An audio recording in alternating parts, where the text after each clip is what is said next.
Good morning guys! So, inilipat nga nila ako sa kabilang hotel. So, ngayon, samahan nyo ko para ipakita ko sa inyo yung aking workplace. So, dito na nga ako guys mag-stay the whole summer guys. So, ipapain na nila ako sa mga turista. Kailangan nila ng exotic beauty guys para magka-client char. So, ayan, nandito na tayo guys sa Dimitra Beach Hotel. Ayan, pagbasdan muna natin yung kapaligiran bago magtrabaho guys para ma-inspire naman tayong konti. So, ito yung way papuntang beach and swimming pool guys. Pero, wait lang, need ko pala dumaan ng laundry para kunin yung aking mga towels. So, ito na catch, bitbit ko ng aking mga towels for massage. So, ayan yung view guys. O, diba ang ganda? So, puro white dito guys. Para ka lang din nasa Santorini. So, andito na nga ako guys. Ayan, kung natatanaw nyo, yan yung pwesto ko. Andito na ako sa pwesto ko guys. Ayan, simula na ng araw ng pagpapanggap. Magbibisi-bisihan muna ako guys. Ayan. Bali 4 years na ako massage therapist dito guys sa Greece. And super thankful talaga ako sa asawa ko dahil siya ngayong nagbigay ng ideya na mag-aral ako ng massage para magkaroon ako ng trabaho dito sa Greece. Kasi nga, hindi ko naman agad-agad alam yung lingwahe nila. Eh, sa massage, okay lang kasi magmamassage ka lang naman, hindi, lalo na sa mga islands, hindi naman masyadong required na marunong ka magsalita ng Greek. Pero need mo rin makaintindi syempre. Kala ko talaga dati guys, ganun kadali lang dito sa Europe. May kanya-kanya pala sila talagang language dito. So ayan yung name ng spa guys, the Term Spa. And ito yung kabuuan ng pwesto ko. So, yung upuan na yan guys, the last year may manicure daw dito. Pero ngayon, solo flight lang ako. So, yan yung mga madlang people, naghahayahay na. So, maghanap buhay muna ako guys. Balikan ko kayo mamaya.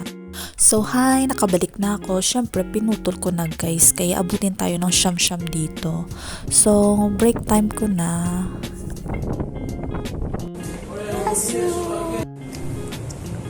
Oh, galing food ah. So, siniswerte nga ako guys dahil walang rice. Pero okay lang, babawi na lang ako guys sa watermelon. Tsaka, hindi kasi ako mahilig sa salad, kaya siguro ito na lang. So, nakabalik na nga ako guys after break. So, 2 o'clock na ngayon guys and need natin ipagpatuloy ulit ang ating pagpapanggap. Alam nyo guys, mas gusto ko dito mag-work sa labas kasi nga hindi nakakainip, mabilis ang oras, marami ka nakikita, marami ka nakikilala, walang masyadong boss, and hawak mo yung oras mo, ikaw gagawa ng schedule mo. Basta nagbigay lang sila ng target na kailangan mo ma-reach na 5 times in a day. Pero pag marami talagang tao, maabot ako dito ng mga 6, 7, pinakamataas ko na yung 8. Yan, pero back and neck lang yun. So, kung makawalo akong back and neck for 25 minutes, parang equivalent lang nun is 4 na full body. So, yun lang kagandahan dito guys kasi 3 klase lang ng massage. So, back and neck, relaxing, tsaka Swedish. Ayan, so tapos na nga yung aking duty. Kalma na ang lahat, kalma na yung paligid at unti-unti nang lumilisan yung mga tao sa aking paningin. So, kaya itutur ko na lang kayo guys. So, ayan, kung feeling nyo kayo si Adam and Eve, ito yung area na para sa inyo. Bawal ang bata dito guys. Nung una naiilang ako, pero ngayon dinadaan-daanan ko na lang sila. So, nakita ko na naman tong mga summer umbrella na to guys, no? Ayoko maging madumi yung isip ko, pero ewan. So, ito yung pinaka-main swimming pool dito. Sabi nila 3 daw yung swimming pool dito, pero 2 lang yung nakikita ko. Hindi ko alam kung nasan yung isa. Hanapin ko pa guys. Tas next, punta naman tayo sa beach guys. Ayan, tanawin lang natin guys mula dito sa bar. So, ayan, ang ganda diba? So, sinubukan kong tanawin yung asawa ko dito guys.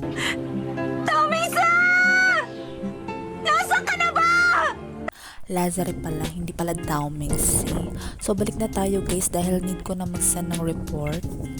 So, meron dito guys taverna, tinatawag nilang Thalassa and Alati. Hindi ko alam kung ano ibig sabihin ng Thalassa, but yung Alati from the word alat means salty. So, malawak to guys, kailan ko lang din nalaman dahil akala ko kabilang hotel na yan. Kung mahina yung tuhod nyo guys, di ko alam kung ito yung hotel na para sa inyo. dahil maraming stairs dito kay malang stairways to heaven sila dito. So walang humpay yung akyat baba nila dito. So ayan no, dire-diretso yan hanggang highway guys, char. So on the way na nga ako guys para mag-send ng report, and then nadaanan ko to guys. You know, so bonsai tree ba tawag dyan? Lagaw pansin talaga yan every time na dumadaan ako dito, hindi pwedeng di ko siya tignan. So patungo na nga tayo guys sa reception para mag-send ng report. Ayan, so 2 beses ako nagsisend ng report. Send ako ng report dito, send din ako ng report sa kabila. Ayan, so nauubos yung oras ko guys sa kakasend lang ng report. Andito na tayo guys sa labas. So kung mapapansin nyo, puro bato-bato dito. Nasa bundok talaga tayo guys. So mula rito, lalakarin ko hanggang sa kabilang hotel. So mga 5 minutes pag binilisan ko. Pero bagalan lang natin. Kung abutin tayo ng mga 10 minutes para pagdating ko sa hotel, out na agad. Meron naman sila guys dito ino-offer na sasakyan, pero masakay lang ako pag kailangan. Siniya din ako guys magpahatid, tsaka palipas oras na rin guys, tsaka konting exercise. So ayan, sako pa din to ng Dimitra Hotel, and hindi ko siya kayang ikutin ng isang araw. At isa pa, yung talaga mag-aakyat sa mga stairs.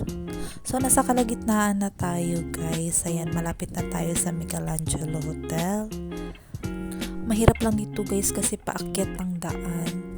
So, tanawin nga natin ulit guys kung gaano kalayo yung aking nilakad. Ayan, from here. Ayan, sa dulo. Meron din sila ditong church. Ayan, tapos ito mga flag na hindi ko alam yung iba. So, Greece lang alam ko, France, mga ganyan. Yung iba, hindi ko na alam. So, dito rin yung aming bus stop. Dito kami nag-aantay after work. Yan yung mga party kung magbabay ka. So, dito na nga tayo, guys. Ayan. Papasok na nga ako, guys, nang nadaanan ko tong mga pasaway na to. Kakaloka. Hala, sige, ubusin niyo yung mga pananim dyan. 괜찮아. 괜찮아. And finally, andito na ako guys. So, tapos na naman yung isang araw ng pagpapanggap guys. Ayan, so ganyan lang yung aking work dito. And malapit na din matapos yung summer. Ayan, sa 4 years ko dito sa Greece, first time ko makatapos ng summer season. And ito na rin siguro yung last char. So, ayan na guys. Thank you for watching.